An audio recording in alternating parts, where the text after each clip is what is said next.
Olá, meu nome é Edson Abinader, eu sou médico aqui em Manaus, no Amazonas. O único objetivo desse vídeo é mostrar o que a literatura científica traz em relação à replicação e à transmissão desse vírus em condições mais quentes e em condições mais úmidas. É o momento de cada um dar sua contribuição. A minha contribuição foi ter ficado essa semana inteira fazendo essa revisão. Hoje eu termino essa, já vou para uma segunda revisão que é em relação à replicação do vírus nas células humanas. Estou disposto aí a contribuir com o país, estou disposto a contribuir nas estratégias sociais, econômicas, aceito a ajuda da geociência, dos geógrafos, do pessoal da informática. Acho que é hora de todos contribuir. Me dá um minutinho da atenção de vocês para a gente assistir esse vídeo aí até o final. Então vamos lá. Hoje, 27 de março, se você colocar o termo Covid-19 na base governamental PubMed americana, aparecem 1.606 publicações, 93 dessas são revisões sistemáticas e nenhum ensaio clínico. A maioria das publicações são oriundas da China e pela urgência e pelo grau de necessidade, que é louvável, algumas ainda carecem de revisão de metodologia.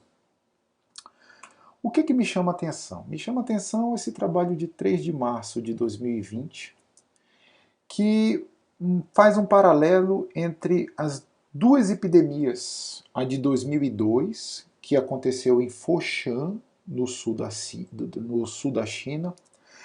Naquela ocasião, no final de novembro para dezembro de 2002, Foshan tinha um clima frio e tinha um mês com nenhuma precipitação de chuva. Para vocês terem ideia, 1.300 reservatórios de água secaram.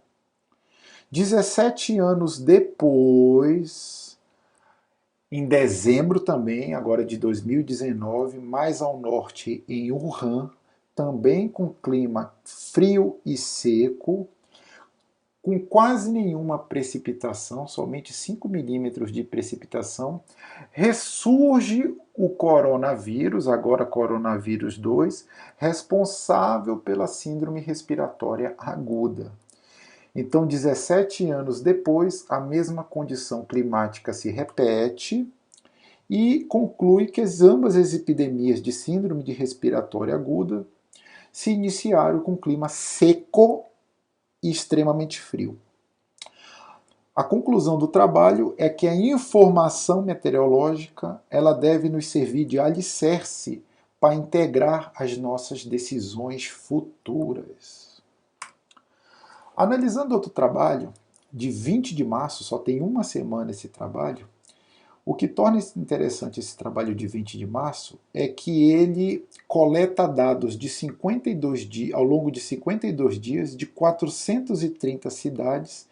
Ele avalia 4 variáveis meteorológicas: velocidade do vento, visibilidade, que indica a quantidade de partículas suspensas no ar, umidade relativa do ar e a principal, que é a temperatura. Uma das observações importantes do trabalho é que a temperatura ideal de transmissão, a melhor temperatura de transmissão e de replicação do vírus gira em torno de 8 graus Celsius.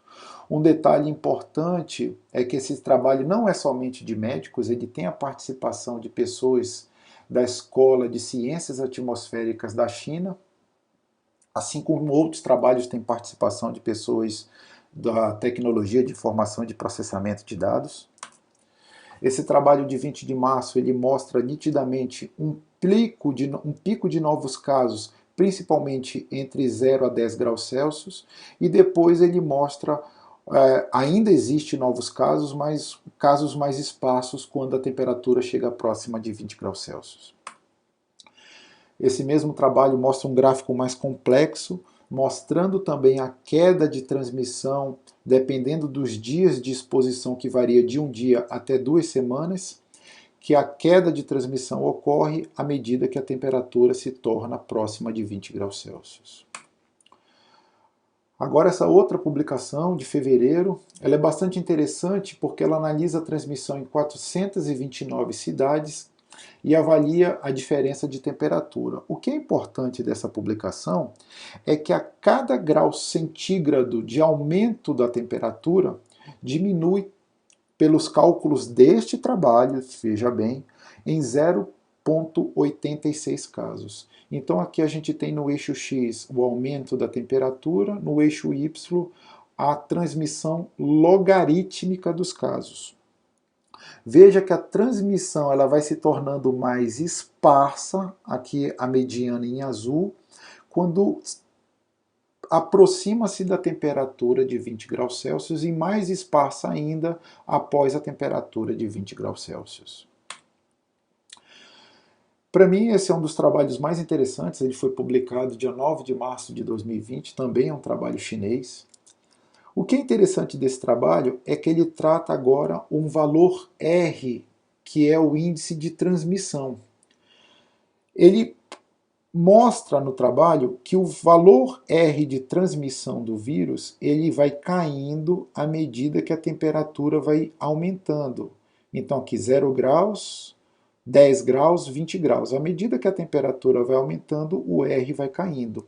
E o trabalho observa que para cada grau centígrado de temperatura a mais, ou seja, para cada grau de calor, o R de transmissão diminui em 0,03 e para cada 1% de umidade a mais, para cada desvio da umidade relativa do ar, para torná-lo mais úmido, o R diminui em 0,0224. O que eu achei interessante? Eu achei interessante que eu fiz alguns cálculos. Eu peguei o average do trabalho, a média de temperatura do trabalho, da maioria dos casos foi de 6 graus Celsius. Em 6 graus Celsius, o índice de transmissão de R foi 1,8, bastante alto. Aí eu usei os cálculos de regressão do trabalho e fiz uma simulação a 22 graus Celsius, uma temperatura de boa parte do Brasil, e uma simulação a 32 graus Celsius, uma temperatura muito comum aqui na região norte. Um cálculo grosseiro. De 6 graus, quando sobe para 22 graus Celsius, o R, que era de 1,8, cai para 1,1. Há uma queda bastante importante aqui. Veja que a transmissão, o índice de transmissão se torna mais esparso. E quando a temperatura já sobe para 32 graus Celsius, o R de 1,8 ele já cai para 0,8. Nesse momento, a análise mais óbvia e imediatista que algumas pessoas podem ter é por que esse vírus se replica no calor? Por que há casos no calor? Gente, as revisões bibliográficas analisaram estatísticas globais de diminuição ou aumento de transmissão com características climatológicas. Não levou em consideração isolamento, não levou em consideração confinamento, não levou em consideração a aglomeração da população, uso de ar-condicionados.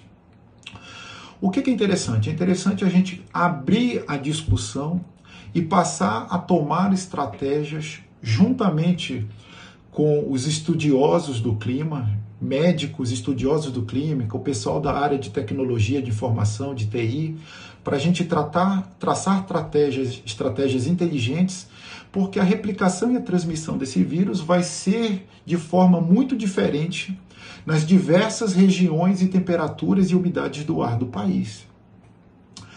É hora da gente começar a mover esforços para ajudar. Eu acho que enquanto as pessoas gastam 30 minutos em um WhatsApp, fazendo meme, fazendo uma charge a favor ou contra o governo, você poderia se empenhar esses seus 30 minutos do seu talento aí em ajudar em grupo de pesquisa. Eu estou aceitando ajuda aí para fazer meus vídeos, eu estou aceitando ajuda para fazer revisão bibliográfica comigo, a participar de algum comitê científico. Eu acho que é hora de ajudar. Você da medicina, da informática, da geografia, da epidemiologia, da estatística, é hora de ajudar. Obrigado aí pela atenção. Eu espero ter contribuído de alguma forma e espero que esse vídeo chegue em mãos competentes para a gente discutir o caso.